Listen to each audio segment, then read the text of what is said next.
I knit sweaters for all my grandkids every Christmas. This year not a single one called, not even to say thank you. My daughter said, "They're teenagers now. Get over it." So I donated every gift, every keepsake, every family memory, to kids who actually smiled. Now they call me Grandma. And my phone finally rings. The package sat on my kitchen counter like an accusation. Returned to sender, unopened. 3 weeks after Christmas, and there it was. Bryce's sweater, the one I'd spent 47 hours knitting, complete with cables that matched his grandfather's favorite fishing vest. The postal service had stamped it with red ink. Refused return to sender. I stared at that box until my coffee went cold, remembering the night I'd finished it. December 15th, 2 in the morning, my arthritic fingers cramping as I wove in the final threads. Josh's old flannel shirt lay beside me, the blue and gray one he'd worn every Saturday morning while teaching the kids to fish. I'd carefully unraveled strips of it, incorporating them into the sweater's pattern. Pieces of their grandfather, literally woven into something meant to keep Bryce warm. The irony wasn't lost on me. They'd refused warmth itself. Chloe's sweater had been even more intricate. A delicate Fair Isle pattern in dusty rose and cream, colors that would complement her auburn hair perfectly. I'd started it in September, working evenings while watching her old dance recitals on my tablet. Each stitch held a memory, her first pirouette at age 4, the way she'd run to me after every performance, sweaty and glowing, demanding I feel how fast her heart was beating. Bradley's had been the simplest.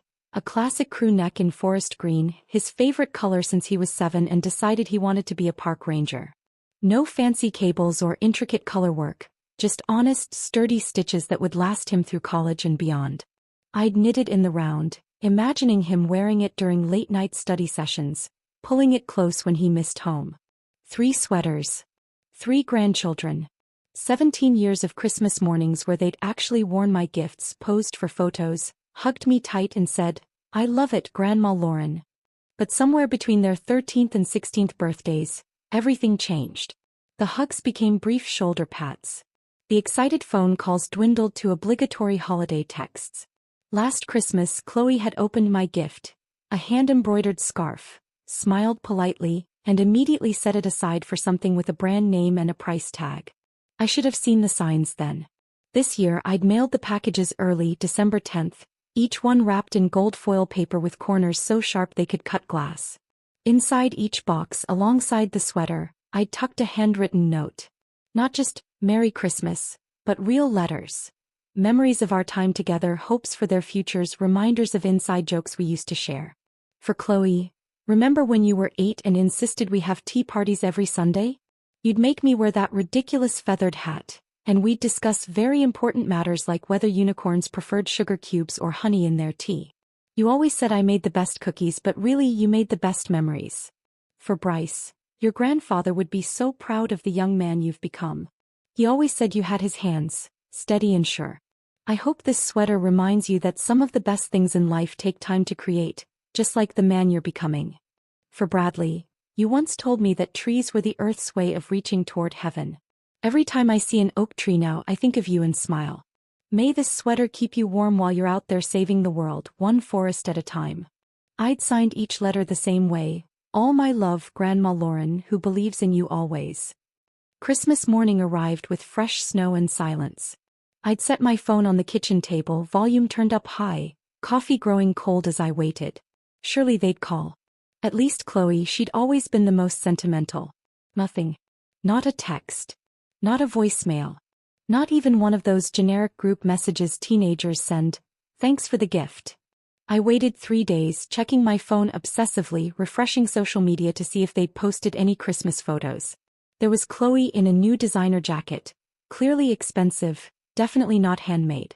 Bryce with some gaming headset that probably cost more than the yarn for all 3 sweaters combined. Bradley wearing what looked like a store-bought hoodie, grinning beside a new skateboard. No sign of my gifts anywhere. On December 28th, I broke. I called Allison, my voice carefully neutral despite the hurricane in my chest. "Hi honey. Just wanted to make sure the packages arrived safely. I haven't heard from the kids." Her sigh came through the phone like a dismissal. "Mom, they got them. They're just busy." Too busy for a 2-minute phone call? Look, they appreciated the thought, but they're teenagers now. They have their own style, their own interests. Maybe next time just get them gift cards or something practical. Something practical. As if love could be practical. As if 17 years of Christmas traditions could be replaced with a piece of plastic and a preset dollar amount. I put a lot of work into those sweaters, Allison. Hours and hours. I used fabric from Dad's old shirts. Mom, please. They're not little kids anymore. They don't want homemade stuff. It's not personal. But it was personal. Every dropped stitch I'd carefully picked up. Every late night I'd stayed awake perfecting a pattern. Every time I'd held those sweaters up to imagine my grandchildren wearing them, feeling surrounded by love even when I wasn't there. I just thought they might call to say thank you, I whispered. They're teenagers now, Mom. Get over it. Get over it. Like 17 years of being their devoted grandmother was something to simply move past. Like the arthritis in my hands that made every stitch an act of determination didn't matter. Like the pieces of their grandfather I'd woven into those sweaters were just scraps of old fabric. After I hung up, I sat in Josh's old recliner, holding the ball of yarn I'd been saving for next Christmas. More of his flannel shirts, carefully unraveled and ready to become part of something new. I'd planned to make Bryce a vest, something he could wear over dress shirts when he started college interviews. Now I wondered if he'd even recognize the fabric. If any of them remembered their grandfather well enough to appreciate having a piece of him close to their hearts. The house felt smaller that night, filled with the echo of traditions that had outlived their welcome. I looked around at 17 years of framed Christmas photos. All those smiling faces in hand-knitted scarves and mittens, surrounded by the warmth of family and the promise that love like this would last forever. Apparently I'd been wrong about forever. The walk to my bedroom closet felt like a pilgrimage to a shrine I'd built without realizing it. Behind the sliding door lay 17 years of careful curation. Shelves lined with wrapped packages that had never found their way to the right hands. Boxes labeled with names and dates that had lost their meaning. There was the cashmere scarf I'd knitted for Chloe's 16th birthday, still pristine in tissue paper. She'd opened it, smiled briefly, then asked if I had the gift receipt because cashmere isn't really my vibe anymore, Grandma. Below it sat Bradley's unused fishing vest from 2 Christmas ago, hand-embroidered with tiny trout along the pockets, inspired by his childhood obsession with catching minnows in my backyard pond. He'd outgrown fishing the same summer he'd outgrown needing his grandmother. My fingers traced the edge of a photo album I'd never given to Allison, every page carefully arranged with pictures from her childhood, complete with handwritten captions in my best penmanship. Allison's first steps, taken right here in Grandma's kitchen. Reading bedtime stories until we both fell asleep. The day she learned to braid my hair and called herself my personal stylist. How had I not seen it before? I wasn't preserving memories, I was hoarding ghosts. Each item told the same story, my desperate attempt to keep loving people who had already moved on. The rejection from Christmas hadn't just stung, it had shattered something deeper. 4 months, maybe years, I'd been loving photographs instead of people, holding on to versions of my grandchildren that existed only in my carefully crafted memories. Chloe wasn't the little girl who insisted on matching pajamas for our sleepovers anymore. Bryce had stopped asking me to teach him card tricks. Bradley hadn't called me Lolo, his special name for me, in over 2 years. I'd been knitting sweaters for children who no longer existed, writing letters to hearts that had grown beyond needing my particular brand of love. The realization should have crushed me. Instead it felt like waking up. I pulled down the first box, Chloe's unused scarves and mittens from the past 3 years. Then Bryce's collection of hand-knitted caps that had never touched his head. Bradley's stack of personalized bookmarks for novels he'd never read. One by one, I emptied the closet onto my bed until the comforter disappeared beneath a mountain of misplaced affection. But it wasn't just their unused gifts. Deeper in the closet I found my own forgotten treasures. Photo albums from trips Josh and I had taken before the grandchildren were born. A jewelry box filled with earrings I'd deemed too fancy for everyday wear, saving them for occasions that never came. Books I'd bought but never read because I was too busy making things for people who didn't want them. Among the forgotten items, I discovered a wooden recipe box my own grandmother had given me 40 years ago. Inside, her handwritten cards were yellowed with age. Grammy's famous snickerdoodles, Sunday pot roast for the family, Lauren's favorite chocolate cake. Recipes I'd memorized but stopped making when the grandchildren decided they preferred store-bought desserts. My grandmother's neat cursive on those cards looked nothing like my own hurried scrawl on the gift tags I'd been writing for years. Hers were simple, made with love for my special girl. Mine had become desperate dissertations trying to explain the meaning behind every stitch, every choice, every carefully selected color. When had I stopped believing that love should be simple? I sat cross-legged on my bedroom floor, surrounded by evidence of my own disappearance. Somewhere between first grandchild and now, I'd erased myself in favor of being their perfect grandmother. The one who remembered every preference, accommodated every phase, adapted to every change in their interests. I'd become a supporting character in my own life. The charity boxes started as 3 neat piles. Chloe, Bryce, Bradley. But as I sorted through items, the names began to blur. These weren't gifts rejected by specific people anymore. They were beautiful things, carefully made, thoughtfully chosen, that deserved to be loved by someone. I wrote "for someone who'll smile" on the first box in black marker, the letters bold and certain. Then the second box. Then the third. Each label felt like a small act of rebellion against the version of myself that had spent years apologizing for caring too much. The phone book still sat in my kitchen drawer, an artifact from a simpler time when finding help meant flipping through yellow pages instead of scrolling through screens. Harbor Light Shelter had a small advertisement, providing hope for displaced families and vulnerable youth. I'd donated money before, the occasional check written during guilty moments when I realized how blessed my own family was. I'd never considered that they might need more than money. Harbor Light Shelter, Maria speaking. Hi, I'm wondering if you accept donations of clothing and household items? Always. What did you have in mind? I looked at the boxes stacked beside my kitchen table, each one representing hours of work and hopeful love. Hand-knitted items mostly. Sweaters, scarves, blankets. Some photo frames and keepsakes.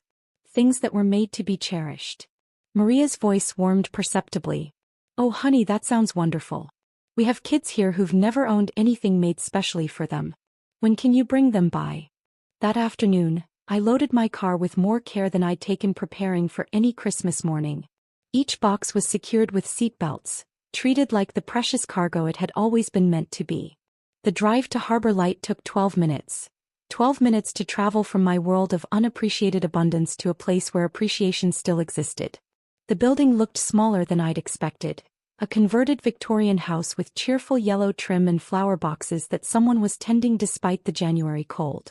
Through the windows I could see children of various ages gathered around tables, working on homework or playing quiet games. Maria met me at the door, a woman about my age with kind eyes and hands that showed the calluses of someone who worked with purpose. You must be Lauren. Let me help you with those boxes. As we carried them inside, a little girl with dark braids and serious eyes approached us. She couldn't have been more than 7, wearing jeans that were too big and a sweater that had seen better days. Are those really for us? She asked, her voice carrying a mixture of hope and disbelief that made my chest tight. I knelt down to her level, meeting those serious eyes with my own.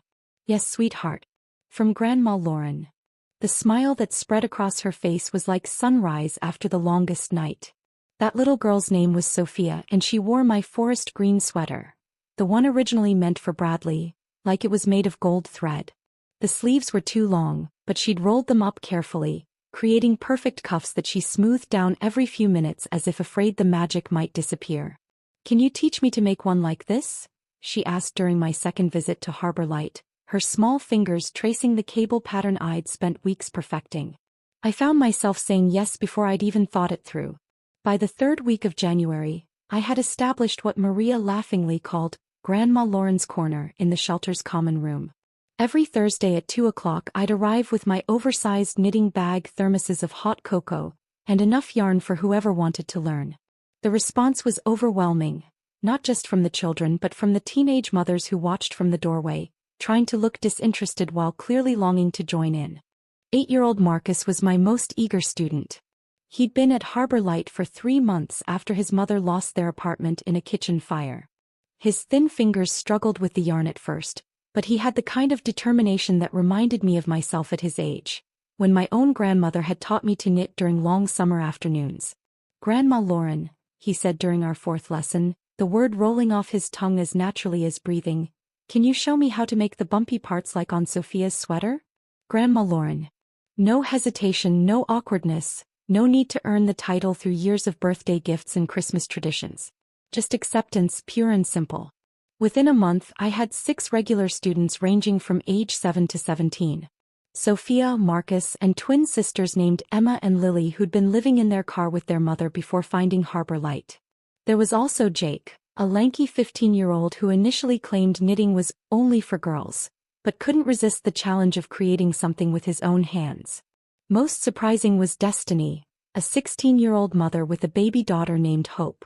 She'd watch our lessons while bouncing Hope on her hip, and one day I simply handed her a pair of needles. "I don't know how," she protested.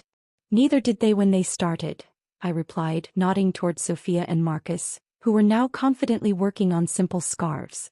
During our sessions they asked questions that pierced straight through to my heart. Sophia wanted to know if I had grandchildren of my own. Marcus asked why I came every week when nobody was paying me.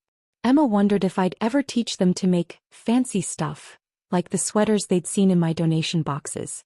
But it was Jake who asked the question that changed everything. "Grandma Lauren, do you think some people just don't know how to appreciate good things?" I paused in the middle of demonstrating a knit stitch, his words hitting closer to home than he could have known. "Sometimes, sweetie. Sometimes people get so busy looking for the next big thing that they forget to see the beautiful things right in front of them." "That's dumb," Sophia declared with the brutal honesty only children possess. "If somebody made me something this nice, I'd wear it every single day."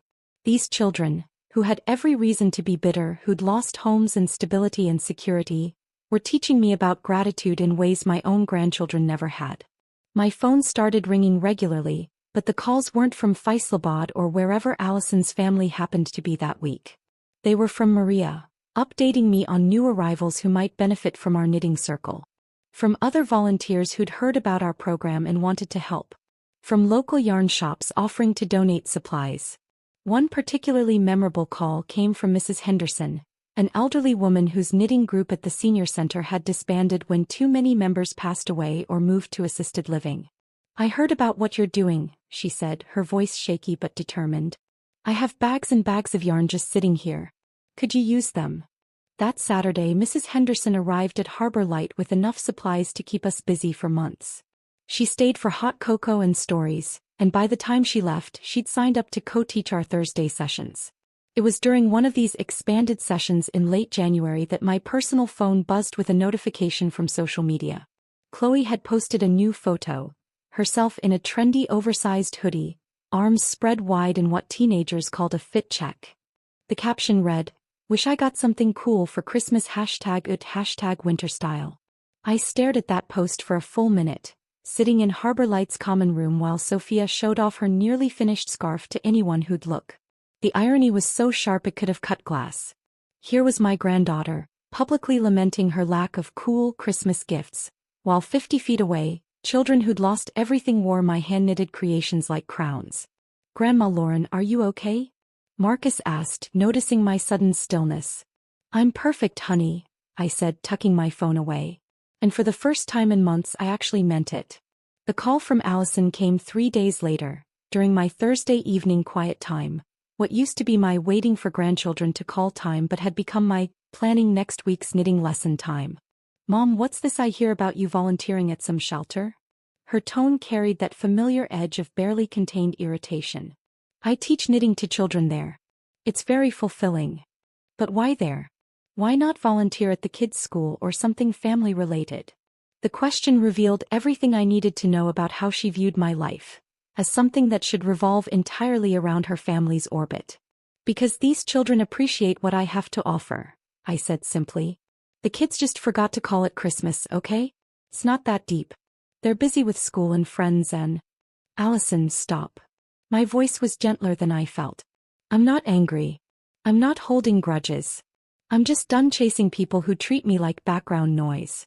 Silence stretched between us, filled with years of unspoken expectations and mismatched priorities. "That's not fair, Mom."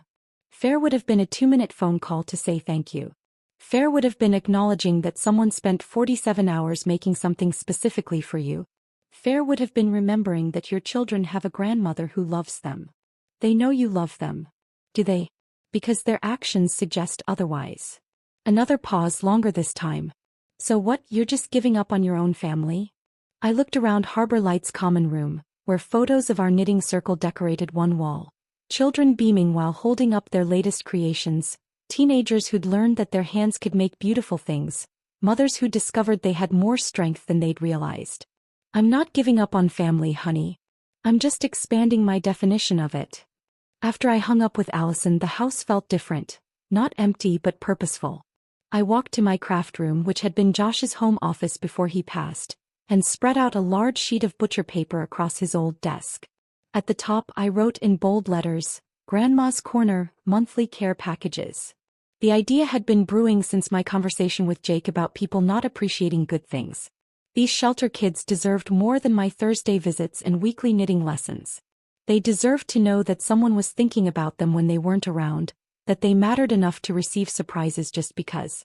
I divided the paper into columns: recipient names, interests, sizes, and what I called heart notes, special things I'd noticed about each child that I wanted to celebrate. Sophia loved purple and always asked about my grandmother's cookie recipes. Marcus collected smooth stones from the shelter's small garden and lined them up on his windowsill.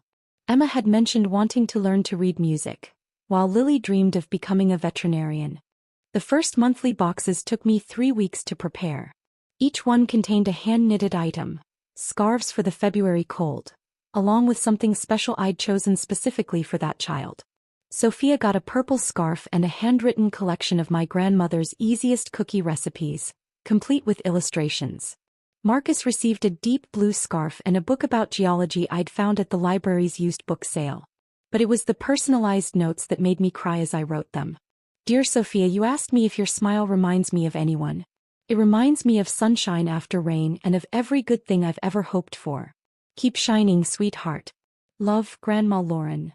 Marcus, your hands are learning to create beautiful things just like your heart creates joy wherever you go. These stones you collect remind me that even small things can be treasures when someone notices their beauty. You notice everything beautiful, sweet boy. Love, Grandma Lauren. Word spread faster than I anticipated. During my third Thursday session in February, Mrs. Henderson arrived with her neighbor, Dorothy, who'd recently lost her husband and was looking for ways to fill the silence in her house. Dorothy brought her sister-in-law, Ruth, who'd been estranged from her own children for over a decade after a family argument she could barely remember anymore. By March, our little group had grown to 8 women, ranging in age from 57 to 82. We met every Tuesday evening in my living room, which suddenly felt alive with purpose and conversation. Each woman had her own story of displacement, from grandchildren who'd outgrown them, from children who'd grown too busy or too distant, from families that had shrunk through death or disagreement. Ruth surprised us all by admitting she'd never learned to knit. I was always too proud to ask for help, she said, her fingers fumbling with the needles as Dorothy patiently showed her the basic stitches. Figured I'd missed my chance. There's no expiration date on learning something that brings joy, Mrs. Henderson replied, and I saw Ruth's shoulders relax for the first time since she'd joined us. We established a system. Each woman adopted 2 shelter residents and committed to monthly care packages. But what started as a knitting circle evolved into something deeper. We became research partners, hunting down book series when we discovered a child's reading preferences, sharing recipes when someone mentioned missing their grandmother's cooking, pooling money to buy art supplies for budding artists. Dorothy, who'd been a librarian for 40 years, started including carefully selected books in every package. Ruth, despite being our newest knitter, had a gift for writing encouraging notes that made the teenagers cry happy tears. Mrs. Henderson contributed her late husband's collection of National Geographic magazines, which became treasured items among the kids who dreamed of seeing the world beyond their current circumstances. The transformation wasn't just in the shelter children, it was in us. Tuesday evenings became the highlight of my week, filled with laughter and shared purpose in ways my quiet house hadn't experienced since Josh died. We celebrated each other's successes. Ruth's first completed scarf, Dorothy's granddaughter finally returning her calls, Mrs. Henderson's decision to adopt a cat from the animal shelter. In April, a reporter from the local newspaper contacted me after hearing about our program from Maria at Harbor Light. Janet Morrison was a feature writer looking for positive community stories, and something about our group had caught her attention. "I'd like to write about what you're doing," she said during our phone call. This kind of intergenerational connection, women supporting displaced youth. It's exactly the kind of story our readers need to hear. The interview took place at Harbor Light on a Thursday afternoon, surrounded by our knitting students and their latest projects.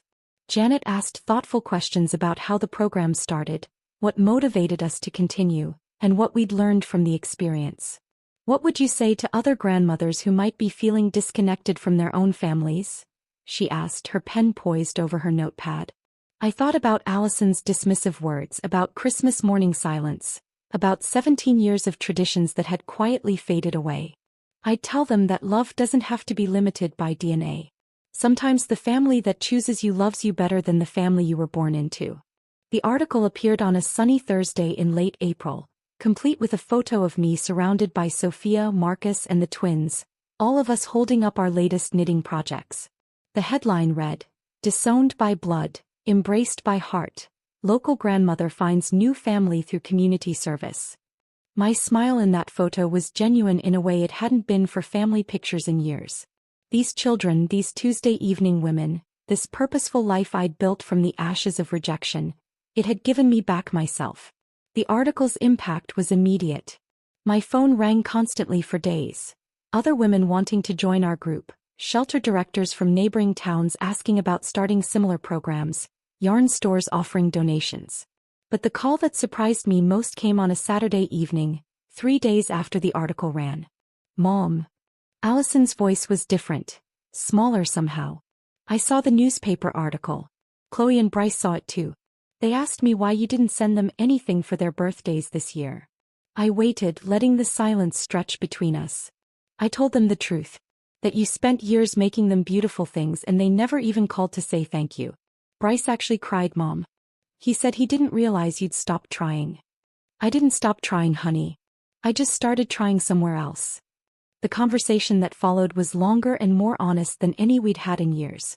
But for the first time in months, I wasn't the one doing all the emotional labor. That conversation with Allison lingered in the quiet corners of my house for days afterward. Her words about Bryce crying had cracked something open inside me. Not forgiveness exactly, but a kind of sad recognition that maybe they had cared more than their silence suggested. Maybe they just didn't know how to bridge the gap their neglect had created. 3 nights later, I sat at Josh's old roll-top desk, the one he'd inherited from his father and never quite fit his long legs under properly. I pulled out a sheet of my good stationery, the cream-colored paper with my initials embossed at the top that I'd been saving for special occasions, that never seemed important enough. "Dear Chloe," I began, then stopped. My hand hovered over the paper as 17 years of memories flooded back. Not the hurt ones this time, but the golden ones I'd been afraid to revisit. "I'm writing this letter not because I'm angry, but because there are things you should know about your grandfather that I realized I never properly told you." The words flowed easier than I expected. I wrote about the morning Josh had taught 4-year-old Chloe to fish, how she'd insisted on braiding dandelions into his hair while they waited for the fish to bite. I wrote about the way he'd light up when she performed her made-up dance routines in our living room, how he'd applaud so enthusiastically that the neighbors probably thought we were hosting concerts. "Your grandfather had this ritual every time you visited. He'd press a penny into your palm and tell you to make a wish on it, then throw it in the old wishing well at the park. You'd always wish for the same thing. I wish Grandpa and Lolo live forever. He kept a coffee can full of pennies just for your visits. After he died, I found it in the garage with a note, for Chloe's forever wishes." He believed in magic. I believed in her. I sealed that letter in an envelope, writing her name in my careful cursive, then pulled out another sheet. "Dear Bryce," this one began. "Your sweater, the one you never wore, had pieces of your grandfather's favorite flannel shirt woven into the cables across the chest. Not random pieces but specific ones. The pocket where he kept his reading glasses. The collar that smelled like his aftershave even after I washed it. The sleeve cuff that got paint on it when you two built that birdhouse in our garage." I wrote about Josh's gentle hands teaching Bryce to whittle, how they'd spend hours on the back porch creating miniature animals from scraps of pine. I wrote about the way Josh had saved every single one of Bryce's school drawings, even the abstract ones from kindergarten that looked like colorful explosions. He used to say you had steady hands and a steady heart, just like his own father. When you were 8, you made him a wooden fish during one of those whittling sessions. He carried it in his wallet until the day he died. It's still there in the wallet I keep in his dresser drawer, worn smooth from his fingers. The third letter was the hardest. Bradley had been Josh's shadow in those early years, following him around the yard as he tended his vegetable garden, asking endless questions about why tomatoes grew up instead of down and whether earthworms had feelings. Dear Bradley, I wrote, my handwriting growing shakier as emotion threatened to overwhelm me. Your grandfather taught you to love growing things because he said you had earth hands, hands that could coax life from soil. Remember the sunflower contest when you were 7? You were convinced yours would grow taller than the garage. Josh secretly fertilized it extra every morning before you woke up, then acted amazed when it reached 12 feet tall. I wrote about Josh's pride in Bradley's environmental awareness, how he'd beam when his youngest grandson would lecture adults about recycling or insist on walking instead of driving to save the planet. I wrote about the tree they'd planted together in our backyard. A small oak that was now taller than the house, its roots deep and strong. That tree blooms every spring and I think about both of you when I see it. He said trees were the earth's way of showing us that some things grow stronger when their roots go deep. Your roots are deep, Bradley, even if you've forgotten where you planted them. 3 letters. 3 grandchildren. 3 sealed envelopes that sat on my desk like unexploded emotions. I couldn't bring myself to mail them, but I couldn't throw them away either. They contained too much truth, too much love, too much of Josh's memory to simply discard. But they also felt like artifacts from a version of myself I was still learning to let go of. The grandmother who explained and justified and pleaded for understanding. Instead, I placed them in the desk's secret compartment, the small hidden drawer Josh had shown me years ago when we'd first inherited the piece from his father. Every good desk has secrets, he'd said, winking as he demonstrated the tiny brass catch that released the hidden space. Maybe someday my grandchildren would be ready to read these letters. Maybe they'd search through my belongings after I was gone and discover them, finally understanding the depth of what they'd casually discarded. Maybe they'd never find them at all. The uncertainty felt strangely liberating. That same week, Sophia graduated from our beginner knitting class to advanced techniques. She'd mastered cables and was ready to attempt lace patterns. Intricate, delicate work that required patience and precision. As I watched her small fingers confidently manipulate the yarn, creating beauty from simple loops and twists, I realized something profound. I was no longer knitting to fill empty spaces or to prove my worth. I was knitting because these children asked me to teach them, because they wanted to learn something I could share, because the act itself had become a meditation on connection rather than a desperate attempt to maintain it. Ruth brought her first completed sweater to our Tuesday meeting. A simple pullover in sky blue that she'd made for her adopted shelter teen, a 14-year-old named Crystal who was aging out of the foster system. Ruth's stitches were slightly uneven, her seams a bit wobbly, but Crystal had worn it to school every day for a week and sent a photo of herself grinning in it. She calls me Grandma Ruth, Ruth said, her voice thick with emotion. No one's called me Grandma in 15 years. Mrs. Henderson nodded knowingly. It's different when they choose you, isn't it? When you're not trying to earn love, just giving it. That night, I opened the secret drawer one more time and looked at those 3 sealed letters. They represented the mother and grandmother I used to be. The one who felt compelled to explain every emotion, to justify every hurt feeling, to teach lessons even when no one was listening. I closed the drawer gently, leaving the letters in their hidden darkness. Perhaps they'd remain there forever, or perhaps someday they'd serve their purpose. But for now they were simply there. Truth preserved in a safe place, waiting for the right moment to be discovered. I had other letters to write now. Thank you notes to yarn shop owners who donated supplies. Birthday cards for shelter children who'd never received mail addressed specifically to them. Messages of encouragement for the women in our Tuesday circle who were learning to redirect their nurturing energy toward grateful hearts. Letters that would actually be read. Letters that mattered to their recipients. Letters that built bridges instead of burning them. Winter arrived early that year, and with it came the familiar rhythm of clicking needles and soft yarn sliding through my fingers. But the sound echoed differently now, not in the hollow quiet of a house waiting for appreciation that never came, but in the warm buzz of my living room filled with the Tuesday circle, or the cheerful chaos of Harbor Light's common room. Marcus, now 9 and grown 2 inches since I'd first met him, sat beside me during our Thursday session, his own needles working steadily on a scarf for his baby sister. His mother had found stable housing and they'd be leaving Harbor Light soon. A success story that filled my heart even as it reminded me that these relationships too were temporary. "Grandma Lauren," he said, pausing to untangle a dropped stitch, "can you tell me more about your husband? The one whose shirts you put in the sweaters." I smiled, reaching for the ball of soft gray yarn that had once been Josh's weekend gardening shirt. "What would you like to know, sweetheart? Did he like to build things? My dad used to build things before he went away." The question hung in the air with such vulnerable hope that I had to swallow past the sudden tightness in my throat. "He loved building things. Birdhouses mostly. And he taught my grandson." I caught myself, the old possessive language feeling foreign now. "He taught a little boy I used to know how to whittle wooden animals." Marcus nodded solemnly. "Could you teach me? I promise I'd be careful with the knife." That afternoon I stopped by the hardware store and bought a beginner's whittling kit. The clerk, a young man about Bradley's age, smiled when I explained it was for a boy at the shelter. "My grandmother taught me to whittle," he said. "Best gift anyone ever gave me was showing me my hands could make something beautiful." The whittling lessons became part of our routine. Marcus had Josh's patience and steady hands, and within weeks he'd created a small menagerie of wooden creatures. Each time he finished a piece, he'd hold it up with the same pride I remembered seeing in Bradley's eyes all those years ago. But it was during one of these lessons that the phone call came, the one I'd been unconsciously dreading and hoping for in equal measure. "Mom."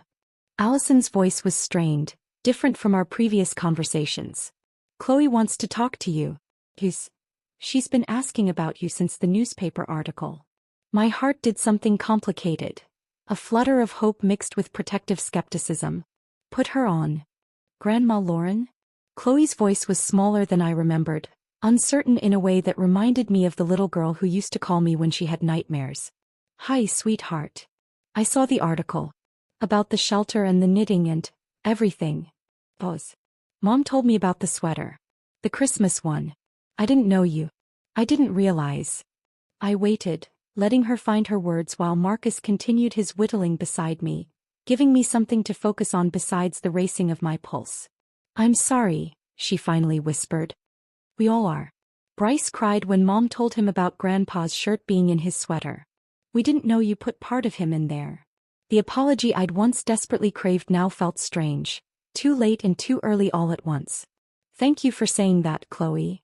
Could I maybe come visit sometime? I want to see what you're doing at the shelter. And maybe learn to knit? I never asked you to teach me, but I should have." The old me would have said yes immediately, would have started planning lessons and special projects and ways to recapture lost time. The new me paused, looking around at the life I'd built from the pieces of my broken expectations. "The shelter always welcomes volunteers," I said carefully. "If you're serious about learning to knit, I teach classes every Thursday at 2. I meant, could I come to your house? Like we used to?" "Oh, honey." The endearment slipped out before I could stop it. "My house isn't really set up for teaching anymore. All my supplies are at the shelter now. But you're welcome to join us there." The silence stretched between us, filled with the weight of changed relationships and shifted priorities. When she spoke again, her voice was smaller still. "You don't want to see me alone, do you?" The question pierced through my carefully constructed defenses. The truth was complicated. I did want to see her, but not the way we used to exist together, with me performing grandmotherhood while she passively received it.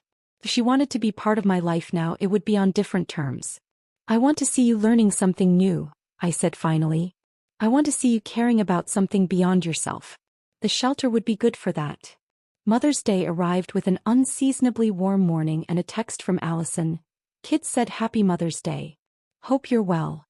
I stared at the message for a long moment, then deleted it without responding. Instead, I opened my checkbook and wrote a donation to Harbor Light. Not a large amount, but enough to buy art supplies for their after-school program. In the memo line, I wrote, "In honor of the mothers who choose to love without condition." The real Mother's Day gift came later that afternoon. Sophia, now 10 and preparing to move to a transitional housing program with her mother, knocked on my door with a carefully wrapped package. "Happy Mother's Day, Grandma Lauren," she said, beaming as she handed me the gift. Inside was a hand-knitted bookmark, crooked stitches and uneven tension, but made with the kind of concentrated love that perfectionism could never match. Attached was a note in her careful handwriting. Thank you for teaching me that my hands can make beautiful things. You are the best grandma in the world. I cried then, holding that imperfect bookmark like the treasure it was. 2 weeks later, Emma, one of the twins who'd been living in their car, graduated from high school. The ceremony was held at the Civic Center, and I sat in the audience wearing my best dress and clutching a bouquet of flowers, surrounded by other families celebrating their children's achievements. When Emma's name was called, she looked directly at me and waved, her smile brighter than the stage lights. After the ceremony, she found me in the crowd and threw her arms around my neck. "Grandma Lauren, you're the only family I wanted here," she whispered against my ear. "Thank you for believing I could do this." Standing there, holding this brave young woman who'd overcome homelessness and uncertainty to reach this moment, I realized something profound. The ache in my chest, the one that had lived there since that silent Christmas morning, was still present, but it had transformed. It was no longer the sharp pain of rejection, but the tender soreness of a heart that had stretched to accommodate more love than it had ever imagined possible. I thought about those 3 letters hidden in Josh's desk, about my grandchildren who were finally reaching out, about the complicated dance of forgiveness and boundaries that lay ahead. Maybe they would become part of this new life I'd built. Maybe they wouldn't. But for the first time since Christmas, the uncertainty didn't terrify me. I had learned the difference between giving love and begging for it. And that knowledge, hard-won and precious, was the kindest gift I'd ever given myself. If this heartwarming revenge story touched your heart, hit that like button right now. My favorite part was when Lauren found her true family at the shelter and heard Grandma Lauren for the first time. What was your favorite moment? Drop it in the comments below. Want more inspiring stories of second chances and finding where you truly belong? Subscribe and hit that notification bell.